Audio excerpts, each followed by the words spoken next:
Go.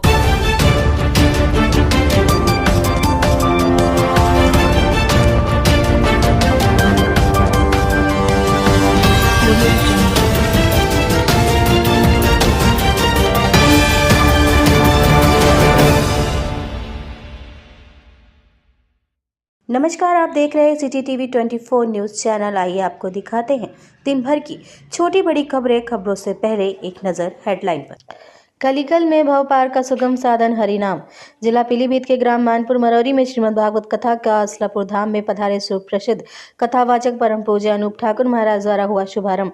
Bhagavat कथा शुरू होने से पूर्व गांव के मुख्य मोहल्लों में व मंदिरों में होकर भव्य कलश यात्रा निकाली गई। कलश यात्रा गांव के जिस मोहल्ले से भी होकर गुजरी वहीं पर पुष्प वर्षा कर जोशीला स्वागत किया गया। मध्याह्न काल बेला में भागवत कथा को सुनते हुए कथाव्यास अनूप महाराज ने कहा कि जो भागवत कथा है साक्षात कृष्ण है और जो कृष्ण है वही साक्षात भागवत है। भागवत कथा भक्ति का मार्ग प्रशस्त करती है। भागवत की महिमा सुनते हुए कहा कि एक बार नारद जी ने चारों धाम की यात्रा की लेकिन उनके मन को शांति नहीं मिली।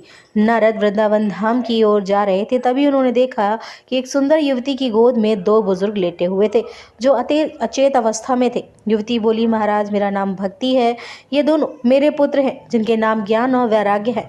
ये वृंदावन में दर्शन करने जा रहे थे लेकिन ब्रज में प्रवेश करते ही ये दोनों अचेत हो गए, बूढ़े हो गए, आप इन्हें जगा दीजिए। इसके बाद देवर्षि नारद ने चारों वेद 6 और 7 और 18 पुराण व गीता पाठ भी सुना दिया लेकिन वे नहीं जागे। नारद ने यह समस्या मुनियों के समक्ष रखी। ज्ञान वैराग्य को जगाने का उपाय पूछा। मुनियों के बताने पर नारद ने हरिद्वार धाम में आनंद नामक तट पर भागवत कथा का आयोजन किया। मुनि कथा व्यास और नारद मुख्य परीक्षित बने। इससे ज्ञान और वैराग्य प्रथम दिवस की ही कथा सुनकर जग गए। महाराज ने कहा कि भागवत कथा से धुनकारी को मोक्ष प्राप्त हुआ। इसी के साथ महाराज द्वारा परीक्षित जन्म की कथा सुनाई गई।